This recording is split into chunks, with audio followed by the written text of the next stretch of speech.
Tonight, how a language teacher is finding fun ways to teach Nakoda to her students. Also, why a Regina elementary school is being forced to close by the end of June 2024. Plus, how a family-friendly Regina brewery created a DIY curling rink to get people to have more fun outdoors. This is CBC Saskatchewan News.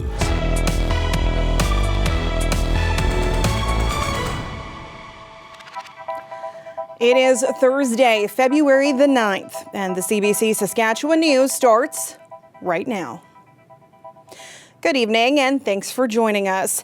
February is Indigenous Storytelling Month, an opportunity to celebrate storytelling of multiple traditions in our province. And of course, those traditions involve language. A Nakoda language teacher in Carry the Kettle, Nakoda Nation is getting creative in how she teaches children.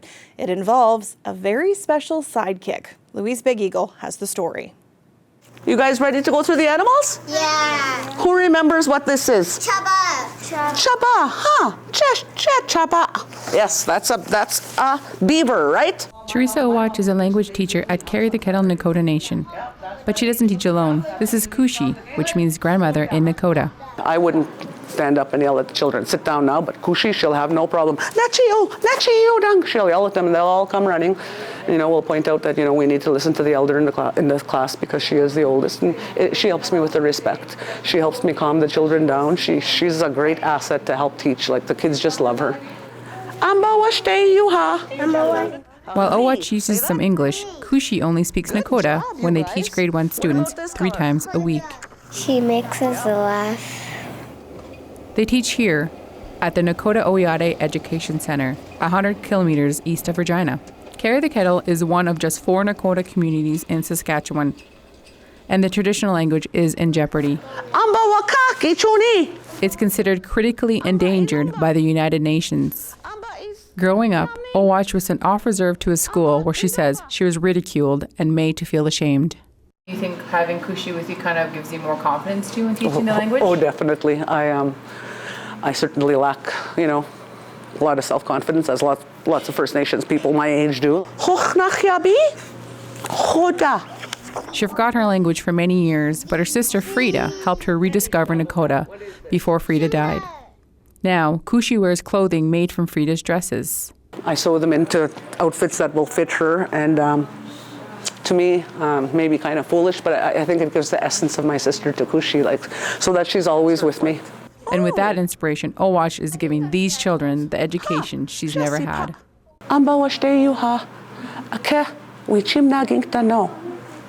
She said, "Have a good day, and I will see you all again." With Kushi's help, she hopes to inspire the next generation of Nakoda speakers. Louise B. Eagle, CBC News, Carry the Kettle, Nakoda Nation. Holy Rosary School in Regina's Cathedral neighborhood must close by the end of June 2024 because of structural issues. The sudden news has parents, children, teachers, and officials devastated. Holy Rosary is the longest operating Catholic school in Regina. It opened in 1914, and an addition was built on the north side in 1928. But a recent investigation uncovered serious concerns about long-term safety. There are about 130 students from pre-kindergarten and grade 8 enrolled at the elementary school. School board officials say they aren't sure what will happen next, but they are confident the nearby Sacred Heart Community School will be able to help. We talk about the head and the heart. And the head is, the building and the structure and the enrollment numbers and stuff like that. But the heart, that's what makes a school a great place to be. And so the heart part is hurting a little bit. Yeah, there's a headache, but the heart hurts a little bit right now. West says the Catholic School Division has applied to the Ministry of Education to rebuild Holy Rosary. If it receives the money, the rebuild could still take more than 3 years. The manslaughter trial for Regina man accused in the death of his 3-month-old son resumed today, but it did not go as planned. Alexander Kwan has more and a warning. Some of the details in this story are disturbing. The manslaughter trial of Caitlin Goodwill has gone off the rails after the testimony of the defense's expert witness was delayed on Thursday. Goodwill is accused of causing the death of his 3-month-old son, Keenan Spencer, in October 2017. So far, the court has heard from 2 pathologists called by the Crown. They testified in autopsy of the 3-month-old found bruising on the back of Keenan's head, as well as internal bleeding inside the skull. They believe the bleeding was caused by blunt force trauma, but were unable to definitively say if it was from a blow to the head or whether the infant was violently shaken. This afternoon, the defense planned to call its own pathologist, Dr. Roland Auer. But a lengthy cross-examination of his qualifications means the judge wanted more time to decide whether Auer should be certified as an expert. While Auer has yet to offer his testimony, he has said that he does not believe shaken baby syndrome is scientifically proven. Closing arguments were scheduled to begin tomorrow at Regina's Court of King's bench, but with Auer yet to offer his testimony, it's not clear when that will happen. Alexander Kwan, CBC News, Regina. Multiple agencies are investigating a death at the Saskatoon jail. It happened last night. The Ministry of Corrections, Policing and Public Safety is providing few details, but it said in a statement it doesn't look like foul play and the death is not related to COVID-19. What we know is that a 20-year-old man was found unresponsive in his cell around 10 o'clock. Staff tried to save his life, but weren't able to. City police, the coroner's service, and the ministry are all investigating. The government will not say how long the young man was at the jail or why, but officials say he was there on remand. That means he's been charged with an offense, but not convicted. There have been 8 deaths in provincial jails since the start of last year. Saskatoon-based Cameco has reached a multi-billion-dollar agreement to supply uranium to Ukraine. The deal with the state-owned nuclear energy company in the war-torn country is for the next 12 years. Cameco's CEO says about 2/3 of the electricity in Ukraine is generated by nuclear power. Tim Gitzel says the climate crisis and last year's geopolitical events have sparked a renewed interest in nuclear power. The Russian invasion of Ukraine last year, about this time actually, really accelerated our business and the world's need to find other suppliers of uranium and conversion and things that we supply. And so it's done our business. You saw our sales. I think we sold 80 million pounds forward last year. That for us is enormous. Gitzel says Cameco will be ramping up production at its northern Saskatchewan uranium mines. Low demand for uranium prompted the company to shut down its McArthur River and Key Lake facilities in 2018. They reopened just last year. We told you last year about a group of people in Saskatchewan urging others to donate their MOBucks to charity. Now we have an idea of how many people did. The $500 checks were sent to adult taxpayers to help with inflation, regardless of their tax bracket. A group called the 500 Club says more than 147 people directed their checks to charity. That resulted in more than $75,000 going to 97 organizations across the province. We're happy that the people have come together and made their pledges and donations. And so, that's something that is just a good thing. It's not solved any of our, deepest issues here in the fabric of our society, but it's leaning into that generosity of spirit, that community spirit that is in our province. $28,000, more than a third of the money pledged, was put toward addressing food insecurity. That includes about $9,500 to the Saskatoon Food Bank and almost $5,300 to the Regina Food Bank. Half of the pledges last fall came from people living in Saskatoon. A live look now at Glow Gardens over at the Frost Festival in Regina at Real District. The indoor holiday light festival features twinkling lights of all shapes and sizes. There's also illuminated frames to snap photos in and a glow train that you can ride on. Ethan will join us from there with his forecast after the break. Stay with us.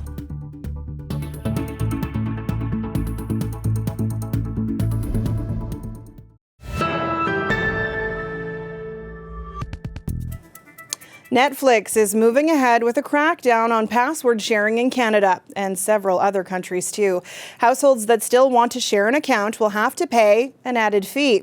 Sophia Harris has more on what's behind the move and the reaction to it.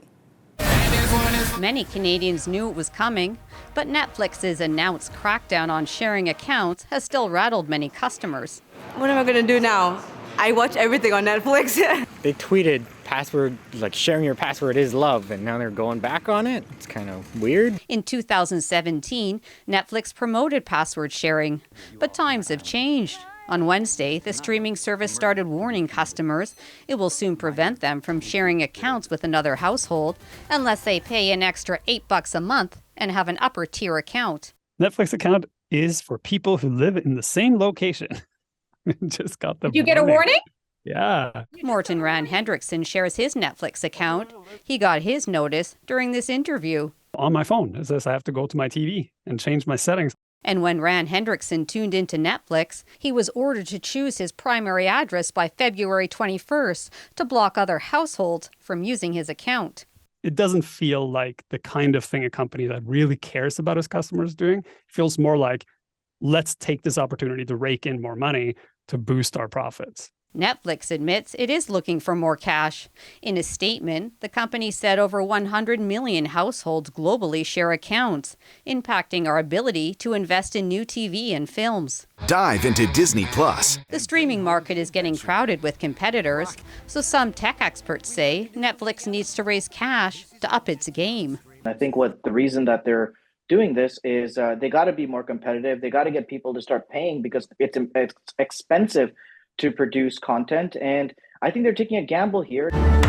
So will the gamble pay off? I would have to really think about it. Rand Hendrickson says he plans to reassess his Netflix subscription, as there are now plenty of streaming services to choose from. Sophia Harris, CBC News, Vancouver. This weather update is brought to you by the Capital Automotive Group. Trade and upgrade is on now.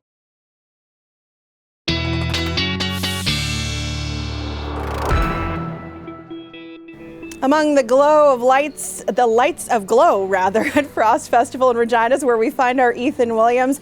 An awful lot of cool photo ops, hey?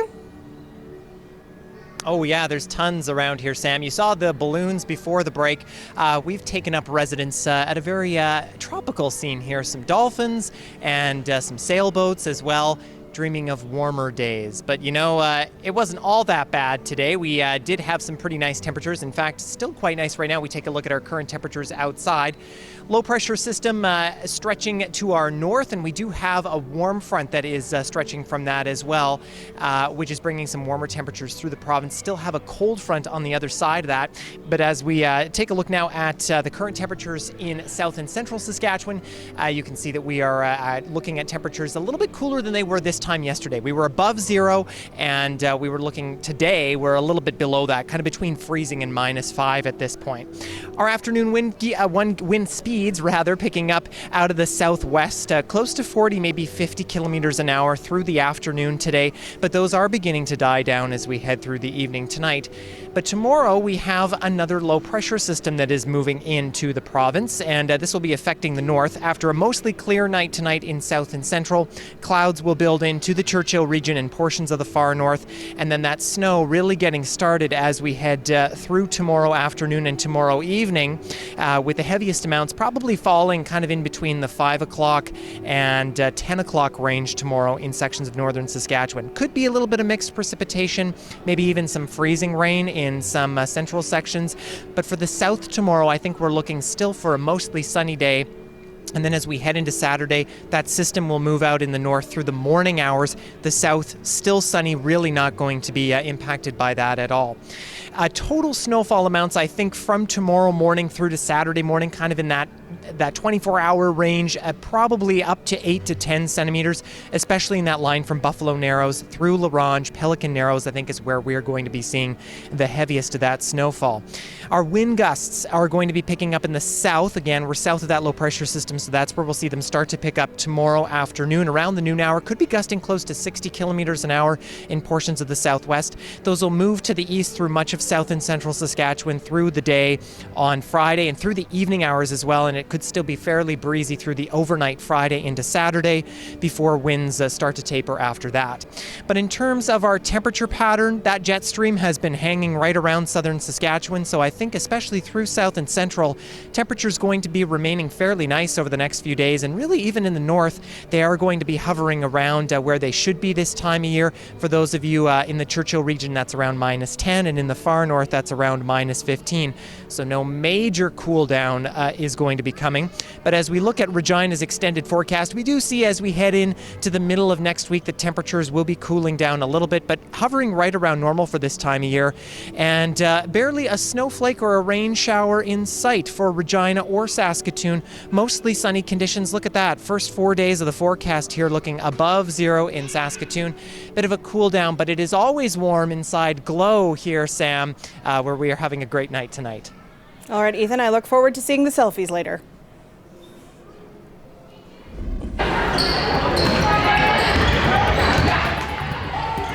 Well, after a pandemic hiatus, Regina's Luther Invitational Basketball Tournament, or LIT, is back this year. It's the longest-running high school tournament in Canada, and it's celebrating LIT 69 this year, 3 years after the 68th. Boys and girls teams from Saskatchewan and right across Western Canada will compete in the student-run tournament.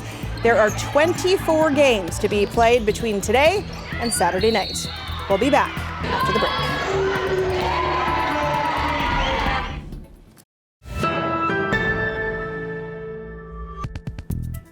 Police in Quebec are still searching for a reason why a city bus plowed into a daycare in Laval, north of Montreal.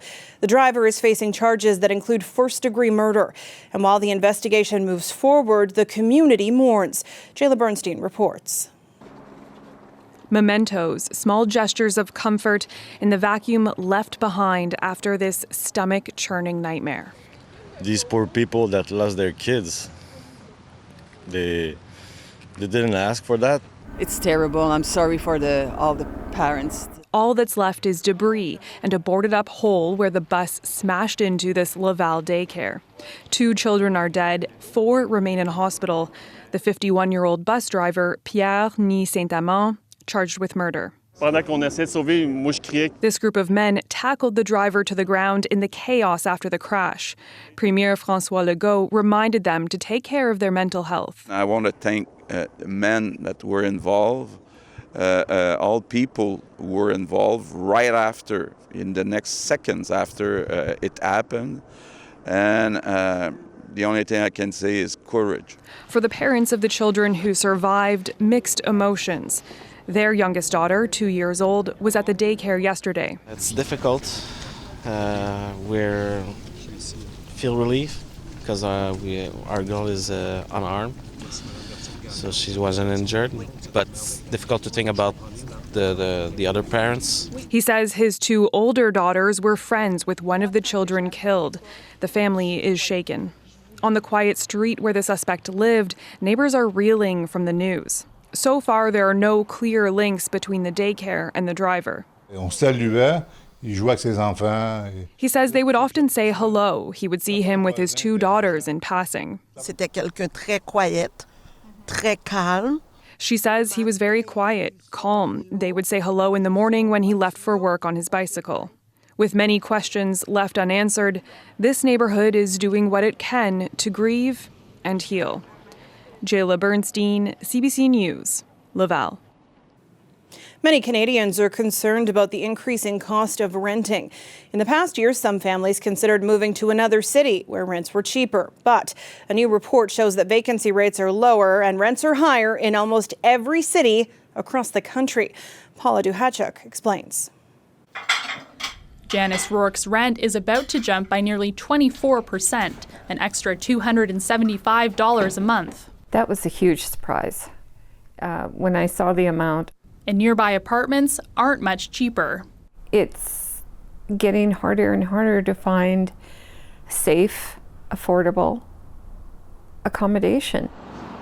Apartments are getting more expensive and harder to find in many cities, even outside hotspots like Vancouver and Toronto. The Canada Mortgage and Housing Corporation says that's partly because more people are moving to these cities as immigration resumes, and partly because higher interest rates push people to rent rather than buy.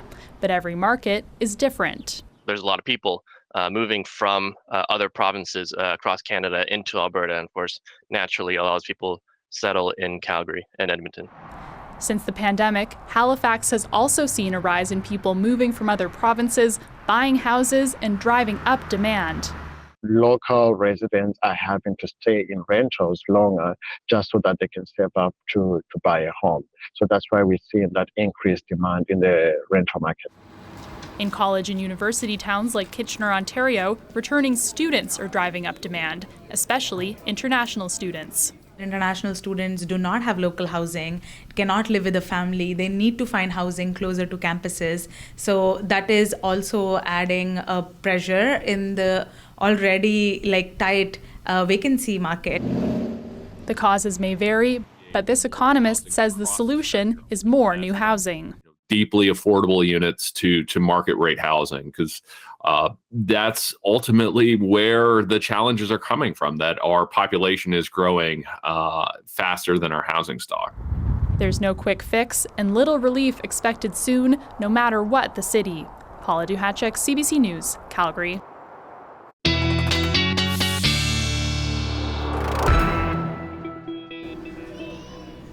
And we're looking for sunny skies tomorrow morning in Regina, -9. Those winds will begin picking up as we head through the afternoon tomorrow, though, but we will be at the freezing mark by the noon hour.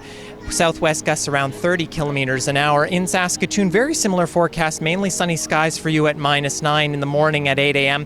And then by the noon hour, getting around -1 or so with those southwest gusts picking up around 20 kilometers an hour.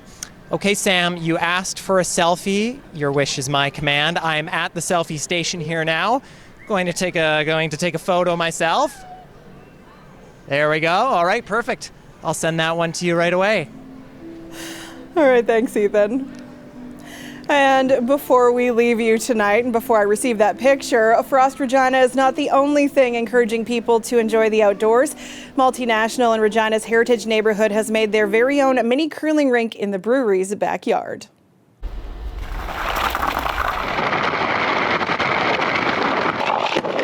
We built a curling rink back here a couple weeks ago and wanted a space to come out and have some fun when you're visiting the brewery. This was our first drink, I think, for both of us. So there were some learning curves, but I got a tip to use some hot water to melt out all the high spots. So it's really pretty smooth and pretty slick right now. We had some challenges with basically getting the water down and keeping it down because it was melting and running away on us when it was pretty warm out there. But in that nice stretch about 10 days ago when it was -40, we started laying down water real quick, and yeah, the rink kind of materialized after that. A lot of guys building hockey rinks in their backyards will use a liner, but we were confident we could do it without it. So that was good. And then for the rings, once we got a nice base down, all of our cans come on these plastic sheets in between them. So I cut out some circles of those. The rocks might need some more engineering, but we're trying to think of a nice, easy way to do it to start, and we're just building them out of ice right now. So we're gonna have a beautiful weekend here, +3. I'm sitting in the sunshine, and it's gonna be nice, but the rink doesn't love it, so it gets a little slower. You gotta kind of play to the elements a little bit. This has been our first week with it. It's been really popular, a lot of attention, and getting lots of customers out here to try it out is the main thing, and then maybe we'll have a little fun bonspiel for our staff and friends and other breweries in the future. And that is it for us tonight. For News Anytime, you can head to our website or subscribe to CBC Saskatchewan's YouTube channel. Ethan will be back with more local news and weather tonight at 11. Thanks for watching and have a great night.